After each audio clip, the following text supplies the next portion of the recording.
Hello बच्चों, let's read the following question. In an oscillating LC circuit, एक oscillating LC circuit में with L is equals to 79 millihenry and C is equals to 4 microfarad, the current is initially a maximum. एक LC oscillating circuit में हमें inductor and capacitor का value दिया है and बोला है कि करंट इनिशियली मैक्सिमम है. How long will it take before the capacitor is fully charged? कितना टाइम लगेगा कैपेसिटर को फुली चार्ज होने में? For first time and for second time. So first of all we will talk about the key concept used in the question. इस question में क्या की concept हम अप्लाई करेंगे. तो हमारे पास क्या दिया है, एक LC सर्किट दिया है. LC सर्किट के लिए अगर हमें ओमेगा निकालना हो, दैट इज एंगुलर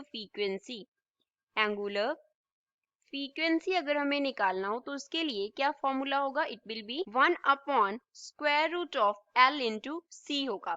तो ओमेगा क्या होता है, टाइम पीरियड के साथ इसका रिलेशन 2 पाई अपॉन T होता है. L inductance and C capacitance given है. कैपिटल T हमने कंसिडर किया है टाइम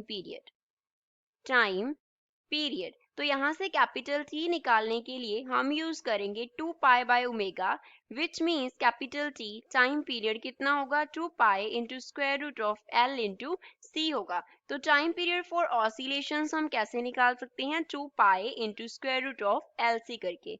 अब हम क्या करते हैं, अंडरस्टैंड करते हैं कि फर्स्ट टाइम के लिए कैपेसिटर कब चार्ज होगा एंड सेकेंड टाइम के लिए कब चार्ज होगा. फिगर रिप्रेजेंट करता है LC ऑसिलेटर सर्किट को. Consider it initial position. ये इनिशियल पोजीशन है. कैपेसिटर क्या है, डिस्चार्ज है फुली एंड इंडक्टर क्या है, फुली चार्ज फॉर्म में है. तो इंडक्टर की वजह से सर्किट में क्या आएगा, यहाँ पे मैक्सिमम करंट आएगा. और जो करंट होगा वो किस डायरेक्शन में होगा, इस डायरेक्शन में होगा. आए यहाँ पे कितना होगा, मैक्सिमम. अब इस करंट की वजह से कैपेसिटर की प्लेट्स के ऊपर क्या आना शुरू हो गया, पॉजिटिव एंड नेगेटिव चार्ज आना शुरू हो गया. अब इंडक्टर का जो मैग्नेटिक फील्ड है वी कैन सी वो क्या कर गया, डिक्रीज कर गया एंड कैपेसिटर की प्लेट्स पे क्या आ गया, चार्ज आ गया. अब इससे ये फिगर हो गया हमारा बी. अब इसके आफ्टर सी जो है वो क्या हो जाएगा, फुली चार्ज हो जाएगा. इंडक्टर में से मैग्नेटिक फील्ड खत्म हो गया. तो इसके आफ्टर जो कैपेसिटर है उसकी वजह से करंट आएगा सर्किट में. तो अब सर्किट में जो करंट का डायरेक्शन है वो इस तरफ से इस तरफ है, आए. इसी में भी ऐसे ही चलेगा, इस तरफ आए, इस तरफ से इस तरफ चलेगा, आए, इस तरफ से इस तरफ चलेगा. एंड यहाँ पे आके अगेन हमारे पास जो करंट का डायरेक्शन है वो क्या हो जाएगा, इंडक्टर की वजह से रिवर्स हो जाएगा. मींस करंट इस डायरेक्शन में हो जाएगा, आई. एंड आई का वैल्यू क्या होगा, मैक्सिमम होगा. इस पोजीशन पे भी आई का करंट जो आई करंट है वो उसका वैल्यू मैक्सिमम होगा. अब कैपेसिटर कहाँ पे फुली चार्ज हुआ, एक तो यहाँ पे कैपेसिटर जो है सी वो फुली चार्ज है.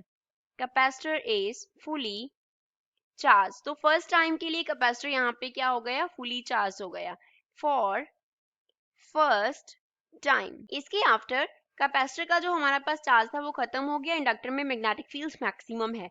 अगेन उस मैग्नेटिक फील्ड की वजह से करंट इस डायरेक्शन में चल रहा है तो कैपेसिटर की प्लेट के ऊपर चार्ज होना शुरू हो गया.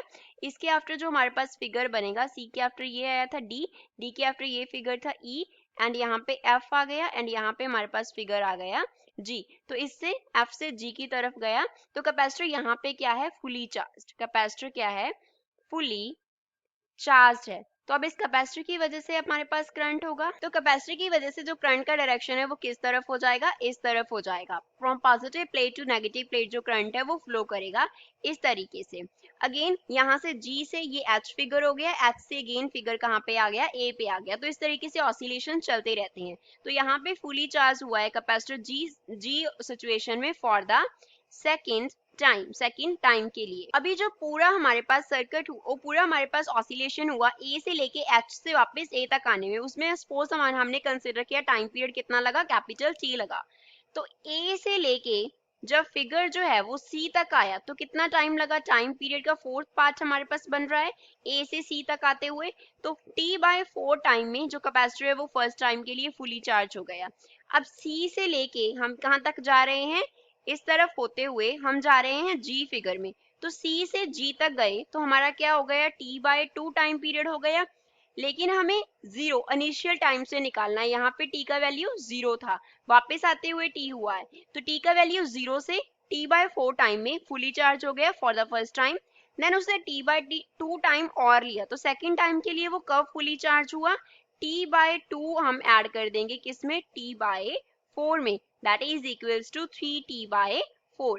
तो t/4 टाइम में वो फुली चार्ज होगा for the first time, 3t/4 time में वो फुली चार्ज होगा फॉर द सेकेंड टाइम। तो पहले कैपिटल T निकालते हैं। क्वेश्चन में हमें गिवन क्या है, we are given that the value of inductance L is equals to 79 milli henry. तो 79 मिली हेनरी को हम कन्वर्ट कर लेते हैं, हेनरी में मिली है तो इसको हम क्या लिख सकते हैं, we can write 79 into 10 raise to power -3 henry हो जाएगा। कैपेसिटेंस C का वैल्यू कितना गिवन है, 4 माइक्रो फेराड गिवन है, तो इसे हम क्या लिख सकते हैं, we can write 4 into 10 raise to power -6 farad, और capacitance C is equals to 0.4 into 10 raise to power -5 farad हो जाएगा। तो टाइम पीरियड T निकालना है, it will be 2 pi square root of L into C। Value substitute कर देते हैं, T will be 2 into 3.14 into square root of L का value 79 into 10 raise to power -3, C का value 0.4 into 10 raise to power